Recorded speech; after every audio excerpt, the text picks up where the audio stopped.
अस्सलाम वालेकुम नाज़रीन, मैं आपका मेज़बान अरसान राजपूत। आज हमारे साथ आयशा इलियास मौजूद हैं जो कि पाकिस्तानियों के लिए, जो लोग काम नहीं करते उनके लिए एक ऐसी मिसाल है। जैसे पाकिस्तानियों के लिए खुद एक मिसाल है कि एक लड़की होने के बावजूद रात देर तक डिलीवरी का काम करती हैं और अपने घर को सपोर्ट कर रही हैं। आइए जानते हैं कितना मुश्किल होता है, किस तरह से अपने घर को लेकर चल रही है, अपने बहन भाइयों को लेकर चल रही है, अपनी स्टडी को कंटिन्यू किया हुआ है। अस्सलाम वालेकुम। वालेकुम अस्सलाम। अच्छा आयशा, बताइएगा किस तरह से आपके माइंड में ख्याल आया? लोग हैं वो ऑफिस जॉब ढूंढते हैं, कोई आराम से करने वाली जॉब ढूंढते हैं, आपने राइडर का किस तरह से आपके जहन में ख्याल आया किस की जॉब करें आप? मैं राइडर का मैंने जब देखा था फूड डिलीवर करते हुए लड़कों को, इसमें है कि जब मैं अंदर काम करती थी उसमें ये था कि मुझे इवन पानी पीने के लिए भी टाइम नहीं मिलता था कि कैश पे खड़े होना। उधर आपने 9 घंटे ही रिस्पॉन्सिबल होते हैं आप अपनी डील के कि मैंने इतना कैश किया है, इतने ऑर्डर पंच किए, आपने किसी को अपनी जगह खड़े करके भी नहीं जा सकते। तो वो सारी चीज़ें जो थी वो भी मुश्किल थी, वो भी अंडर प्रेशर रह के आपको काम करना था। और जब मैंने फूड डिलीवरी का काम स्टार्ट किया तो इसमें मैंने जब ये सोचा नहीं था कि मुझे इसमें इतना अच्छा रिस्पांस मिलेगा जिस तरह लोगों ने मुझे अप्रिशिएट किया है। पहले मैं वैसे ही गई थी कि मैं देखती हूँ कि मैं डिलीवर कर सकती हूँ, जब मैंने स्टार्टिंग में ये जॉब स्टार्ट की थी, क्योंकि ये नहीं था कि मुझे जॉब से निकाल देंगे, क्योंकि मैं अंदर काम कर रही थी उसी रेस्टोरेंट के। फिर उसके बाद जब मैंने फूड डिलीवरी का काम स्टार्ट किया तो मुझे अच्छा रिस्पॉन्स मिला। अगर ना अच्छा रिस्पॉन्स मिलता तो मैंने उसी पोजीशन पे वापस आ जाना था जिस पे मैं थी। तो थोड़ी बहुत मसाइल देखे हैं लेकिन मैंने कहा कि मुझे अंदर रह के भी इन मसाइल का सामना करना पड़ता है। ऐसा नहीं है कि वहाँ पे आपकी बहुत स्मूथ होती है। तो प्रॉब्लम्स तो हर फील्ड में होती हैं, हर जगह होती हैं, उसको तब तक प्रॉब्लम्स ही रहती हैं जब तक इम्पॉसिबल लफ्ज़ को पॉसिबल हमने खुद नहीं बनाना, तो वो तब तक इम्पॉसिबल ही रहता है। तो मैं इसीलिए मैंने मेहनत की है, लेकिन मेरा इसमें बहुत अच्छा तजर्बा रहा है। लोगों ने मुझे बहुत अप्रिशिएट किया कि हाँ तुम बहुत कोई ऐसा रास्ते का चुनाव नहीं किया जो तुम्हारी फैमिली को, जो तुम्हारे लिए नुकसानदा हो या तुम पे किसी किस्म का तंज किया जाए। हाँ, अगर देखा जाए तो इसमें भी मुझे बहुत क्रिटिसिज्म मिली है, बहुत ऐसे अल्फाज हैं, लोगों के रवैये हैं जिन्होंने मुझे तकलीफ़ दी है, लेकिन मैंने कभी भी हार नहीं मानी। मैंने अपनी फैमिली को हमेशा प्रायोरिटी पे रखा है, अपने ड्रीम्स को प्रायोरिटी पे रखा है। उनको पूरा करने के लिए मैंने इस फील्ड का चुनाव किया था और मेरा अच्छा एक्सपीरियंस रहा है, जिसकी वजह से मैं इसको कंटिन्यू रखे हुए हूँ। अच्छा, हमने देखा है कि अक्सर राइडर्स होते हैं उनको काफ़ी ज़्यादा मुश्किलात का सामना करना पड़ता है, कभी पेट्रोल का मसला, कभी बाइक पंचर का मसला, और फूड भी उन्होंने अपने टाइम पे पहुंचाना होता है। तो इस तरह के कभी मामला करने आपको देखने पड़े हों? जी, कई मरतबा, क्योंकि अब बाइक का आपको नहीं पता होता कब ख़राब हो जाए। समटाइम मौसम के लिहाज से गलियों में इतना ज़्यादा पानी होता है, उसमें ड्राइव करना मुश्किल। फिर वहाँ पर बाइक में पानी डल जाए तो वहाँ पर पानी में ही आपने बाइक को धकेल के लेके जाना होता है, और ऊपर से आपके पास फूड हो। समटाइम कुछ कस्टमर्स होते हैं वो भूख मतलब आपके साथ कोऑपरेट कर लेते हैं, कुछ होते हैं नहीं भी करते। इन सारी सिचुएशन को देखते हुए एक तो आपको ये जॉब करने के लिए अलर्ट रहना पड़ता है हर वक्त। कोई चीज़ आप स्किप करके जाएंगे तो वो भी आपको अच्छा भला मसला बनता है, आगे से बातें सुननी पड़ती हैं।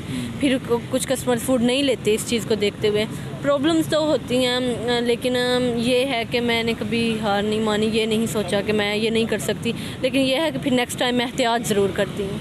ऐसे ही है, कई कस्टमर्स होते हैं काफ़ी अच्छे, जहाँ अच्छे लोग होते हैं वहाँ बुरे लोग भी होते हैं। ऐसे बुरे लोग जो कस्टमर्स होते हैं उन्हें आपने देख के कभी आप डिसअपॉइंट नहीं हुई कि ये मुझे क्या कह रहे हैं, इनके लिए मैं फूड भी लेके आई हूँ, फिर मुझे आगे से ये बातें सुननी पड़ी हैं?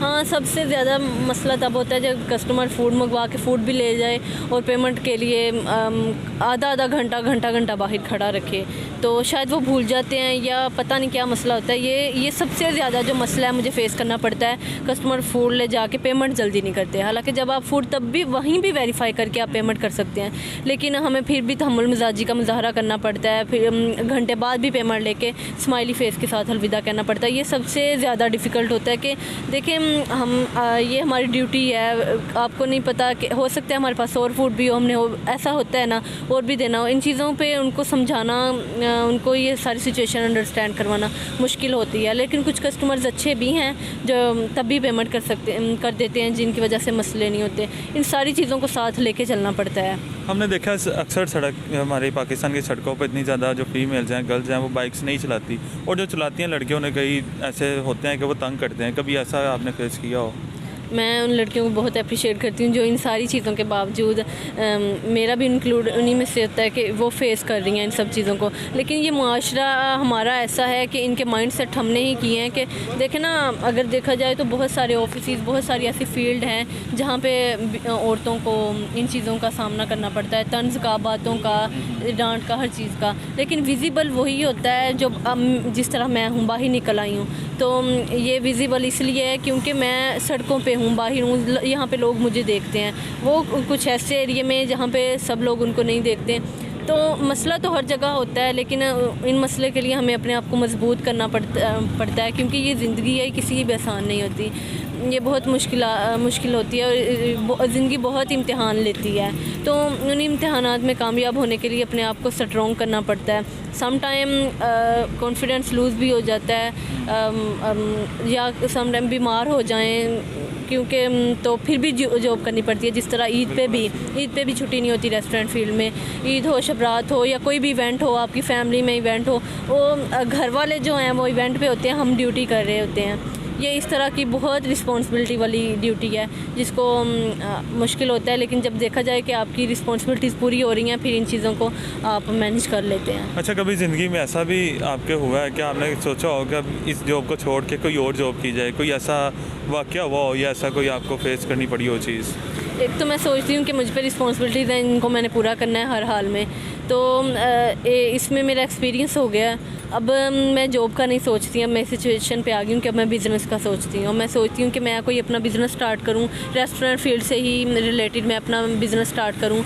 और इसके बाद एक मैं चाहती हूँ कि मैं पाकिस्तान से मूव करूँ, लेकिन मैं पाकिस्तान में ही अपना बिज़नेस स्टार्ट करना चाहती हूँ क्योंकि मैं अपनी फैमिली को तो प्रॉपर तौर पर कभी भी नहीं छोड़ के जा सकती। रिस्पॉन्सिबिलिटीज़ इन सबको साथ लेके मैंने बस यही माइंड सेट किया हुआ है कि मैं अपनी तालीम मुकम्मल करूँ, मेरी अम्मी का मुकम्मल तौर पे इलाज करवाऊँ, उसके बाद फिर मैं अपना रेस्टोरेंट लॉन्च करूँ इंशाल्लाह। अभी आप ये सारी जॉब करने के बाद कितना मंथली अर्न कर लेती हैं?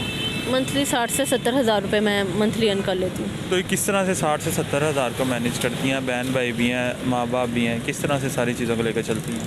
पहले एक जॉब थी, मैनेज तो तब भी कर लेते थे, लेकिन यह है कि अब पहले से बेहतर तरीके से मैनेज होने लग गया है मेरी 2 जॉब्स की वजह से। और एक तो मेरा रेंट बचता है मेरा, पहले मुझे आने में रिक्शे का 2 जगह पे देना पड़ता था जाने का। एक तो मेरी अपनी अब बाइक है, इस पर मैं घर वालों को भी ले जाती हूँ ग्रोसरी के लिए, मार्केट में अपनी अम्मी को ले जाऊँ या उनकी इलाज के लिए या मेड चेकअप के लिए। वो बहुत सारी चीज़ें जो हैं उनमें मैंने जो है कंज्यूम हुई हैं। तो इस वजह से एक तो मेरी जो बाइक है वो मेरे लिए मेरा रोज़गार का सोर्स है, उसके अलावा इसके बहुत सारे फ़वाइद हुए हैं। मैनेज करना घर में बहुत आसान हो गया है पहले की निस्बत।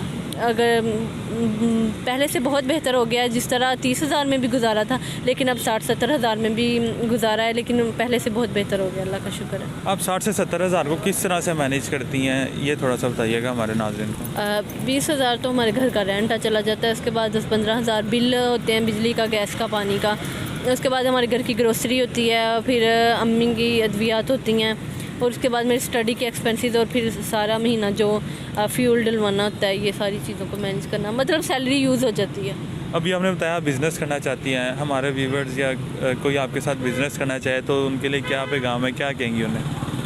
बिज़नेस करने के लिए इन्वेस्टमेंट की ज़रूरत होती है। तो मैं जिस तरह रेस्टोरेंट लॉन्च करना चाहती हूँ, ये मेरा भी ड्रीम है, और इसको पूरा करने के लिए अभी मुझे बहुत एफ़र्ट करनी पड़ेगी। इसलिए मैं चाहती हूँ कि पहले मैं यूरोप मूव करूँ, मैं रेस्टोरेंट फील्ड में ही जाऊँ आगे भी, और उसके बाद फिर मैं जब मैं इस काबिल हो जाऊँ कि मैं अपना बिज़नेस स्टार्ट कर सकती हूँ, क्योंकि साथ साथ मैंने अपनी फैमिली को भी देखना है। तो तब मैं इंशाल्लाह ये चाहती हूँ कि अपना रेस्टोरेंट लॉन्च करूँ। जॉब वाला अब नहीं है कि मैं जॉब करूं, जॉब से मैं थक चुकी हूँ, फेड अप हो गई हूँ। हाँ, अब मैं चाहती हूँ कि मैं कोई बिज़नेस स्टार्ट करूं, चाहे वो छोटे से आगे लेके जाऊँ स्टेप वाइज इंशाल्लाह।